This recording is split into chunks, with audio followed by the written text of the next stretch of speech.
Naomi had always been the quiet kind, the kind who smiled too much to hide the ache in her chest, the kind who sacrificed her own peace so everyone else could breathe easy. Maybe that's why it was so easy for them to give her away. It started with desperation. Her father had lost his job. Her mother's small shop barely made enough for dinner. Rent was due, and so was life. And when Mr. Grant, a wealthy businessman, offered to help the family in exchange for Naomi's hand in marriage to his son, no one thought twice. "It's not like you're being forced," her father said, even as he avoided her eyes. "We're trying to survive, Naomi." That was how her life was sold, in a boardroom, over coffee and signatures. A contract marriage. She didn't cry at the wedding, not because she didn't want to, but because she had learned by then that tears meant nothing in a world that valued obedience more than pain. Her husband, Adrian Grant, barely looked at her. Not at the altar, not during their first dance, not even in their wedding photos. "You're too small," he muttered coldly when they were alone. "I like real women, not sticks." She had been body-shamed before, but not like this. Not by a man who had just become her husband, and certainly not by someone she was expected to build a family with. But Adrian was only part of the storm. The real tempest was his mother, Vivian Grant. Vivian ran the household like a military base. She had worked from home for over a decade, which meant she was always there, watching, listening, controlling. From the first day Naomi moved into the Grant mansion, Vivian made her role painfully clear. "There are no maids here," she said, inspecting Naomi like a defective product. "My daughter-in-law will learn how to manage a home like a real woman. This isn't one of those lazy families that lets outsiders raise their children or clean their floors." Naomi had been raised with values. She knew how to cook, clean, and take care of a home. But this wasn't about skills. This was punishment disguised as tradition. Vivian would leave stacks of laundry on Naomi's bed, whispering, "Don't forget to iron my husband's shirts. He likes them crisp." She'd wake Naomi at 5 a.m. every morning. "A good wife starts the day before her husband opens his eyes," she said with a sharp tongue and a bitter smile. She criticized everything Naomi did. Too much salt in the food, not enough starch in the bed sheets, the wrong color of lipstick, even the way she held a spoon. She never said Naomi's name, just called her girl, or that one. Every morning felt like a battlefield. Every night, a prison. Adrian never defended her. He was either buried in his phone or out late. And when Naomi tried to speak to him, he shut her down with a wave. "I didn't ask for this marriage," he said once, not even looking up. "So don't expect me to play the perfect husband." Vivian, however, played her part, publicly. In front of guests, she'd call Naomi our sweet girl. She'd pat her back and smile proudly, only to hiss vile things the second they were alone. "You will not bring shame to my name," she warned once. "You will give this family an heir, and soon. My son didn't marry you to be a decoration." Naomi kept silent, but in secret, she started taking contraceptive pills. She couldn't imagine bringing a child into this kind of home. She couldn't imagine a child being raised by a man who barely looked at her, or a woman who treated her like a dog. She hid the pills carefully, in vitamin bottles, in the lining of her purse, even under the kitchen sink. But nothing stayed hidden forever. One morning, while she was scrubbing the bathroom floor, Vivian stormed in holding the open pill bottle. "You snake!" Vivian shrieked. "You've been taking these behind our backs." Before Naomi could speak, a slap landed across her face. "You are trying to curse this family with your barrenness. I will not tolerate this foolishness. You will be pregnant by next month, or I will personally make your life a living hell." Naomi stood frozen, her cheek burning, her heart racing. She called her mother that night, her voice trembling, but all her mother said was, "Please endure, my child. You know we rely on their support now. I'm sorry, but you must be strong. Endure." That word haunted her. She obeyed. She stopped taking the pills, not out of surrender, but exhaustion. And 3 months later, she found out she was pregnant with twins. When she broke the news, Vivian finally smiled, not at Naomi, but at the idea of heirs. She clutched Naomi's hand dramatically and said, Finally, you're useful. Adrian grunted, gave her a one-armed hug, and went back to work the next day like nothing had changed. Naomi spent her pregnancy tiptoeing around glass, carrying 2 lives in her belly while dragging the weight of her loneliness behind her. She cooked meals with swollen feet, cleaned toilets with trembling hands, and cried silently into her pillow each night, her arms aching for someone to just hold her. When the day of delivery came, the nurses asked Adrian if he wanted to be in the room. "No," he said, pulling out his phone. "I'll wait outside. I don't do hospitals." The nurse frowned but said nothing. When the twins arrived, a boy and a girl, Naomi sobbed into the sheets, not from joy, but from relief that it was over, that they were alive, that she was still breathing. The nurse walked out and told Adrian and Vivian the news. "It's twins, a healthy boy and a healthy girl." Vivian clapped her hands. "My grandchildren, praise God." But the nurse frowned. "Aren't you going to ask about your wife? She lost a lot of blood. She's stable now, but she'll need to stay for observation." They didn't reply. Naomi stayed in the hospital for days. No one visited, no flowers, no calls, just silence. Her parents couldn't come, they had no visas, and the grants wouldn't help. "Let them pray from where they are," Vivian had said coldly. "This isn't a village reunion." Naomi was an only child. She had no siblings, no one to talk to, no one to hold her hand and tell her it would be okay, so she held herself and her babies, and quietly promised them something no one had ever promised her. "I will never let you feel this kind of pain." Months later, she finally got a chance to go out alone, to buy groceries. It felt strange to breathe fresh air again, to hear the world outside that gilded prison. She didn't expect anything that day. Certainly not to bump into a woman who would change her life. It happened so fast. Her cart veered off to the side, bumping another shopper, just as Naomi reached for a pack of baby formula. "I'm so sorry," she said quickly, kneeling to gather the fallen items. "No, it's okay," the woman replied, crouching beside her. "Wait, don't I know you? Weren't you in the maternity ward at St. Clara's a few months ago?" Naomi looked up, startled. The woman had a kind smile, curly brown hair tied in a messy bun, and a confidence in her voice that felt warm. "I was," Naomi said softly. "I had twins, a boy and a girl."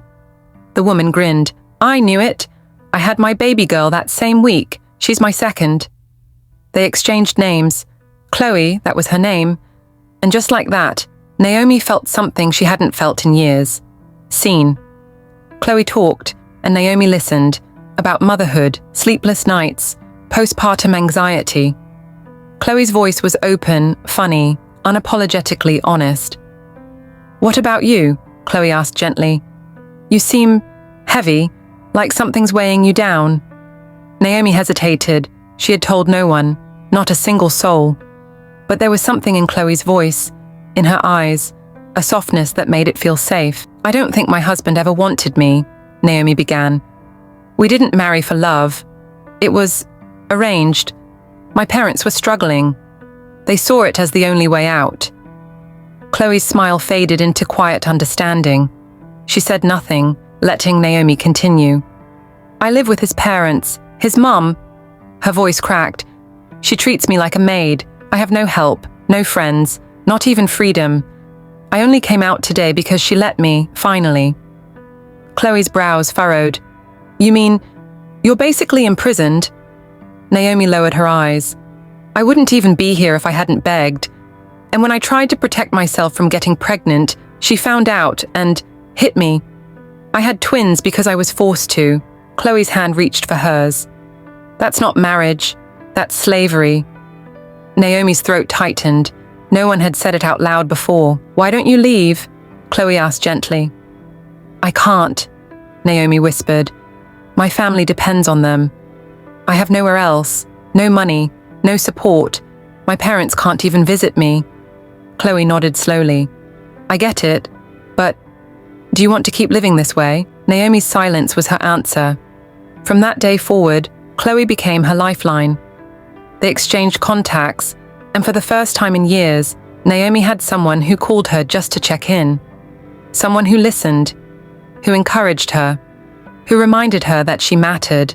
Chloe ran a podcast, unfiltered and free, a raw, bold space where women shared their stories. She was an entrepreneur, a mother, a boss lady who had rebuilt her life from rock bottom. Naomi admired her, not because she was perfect, but because she was free. Weeks passed and their bond grew. Naomi would sneak out to talk to her in quiet corners of the grocery store or on walks with the babies. She laughed again, sometimes even smiled for real. One day, over coffee in Chloe's car, Naomi broke down. "I don't know who I am anymore," she whispered. "I'm just a wife, a mother, a maid. I don't have dreams. I don't even know what joy feels like." Chloe took her hand again, fierce and soft at the same time. "Naomi, you have survived hell, but surviving is not the same as living." Naomi's tears spilled. "How do I start over?" "You start by believing you're allowed to," Chloe said. "You have kids now. That's more than enough reason to fight. For them, for you." She hesitated, then added, "If you want, I can help. You won't be alone." That night, Naomi stared at her reflection. Her face was thinner, her eyes tired. But there was something new beneath the surface, a flicker, not of rebellion, but of hope. For the first time, she didn't just wish for escape, she started planning it. Naomi didn't sleep much the night before. The twins had finally dozed off just past midnight, but her mind had stayed awake, spinning, calculating, aching. But for once, she wasn't afraid. She had made up her mind. 6 months of planning had led to this day. She knew Vivian's schedule like the back of her hand. By 7 a.m., she'd be in the garden, pruning roses like a dutiful housewife. Except Naomi knew the truth. Vivian Grant was no housewife. She was a warden, a jailer in silk scarves and polished nails. Adrian, as usual, was either asleep, out with friends, or working out his abs at the gym. A husband who never held his own children, never asked if she slept, ate, or cried. A man who once looked at her postpartum body and said, "You need to fix that stomach." She packed the baby bag with care. Diapers, milk, clothes, the children's favorite toys. She tucked a crumpled picture of her late grandmother inside her bra, the only woman who had ever whispered to her, "You're gold, not gravel." She wore dark jeans, a plain hoodie, and a cap to blend in. Chloe had slipped her some money weeks ago, enough to disappear with. Naomi hid the cash inside the twins' extra diaper bag. As she tiptoed down the stairs with the babies in the double stroller, Vivian's voice rang out from behind her. "Where do you think you're going dressed like that?" Naomi froze. "I'm just taking the twins out for a morning walk," she said, keeping her voice even. Vivian stepped closer. Her expression was cold and calculating. "Since when do you go on morning walks? And what's in the bag?" Naomi clutched the handles of the stroller tighter. "Baby things."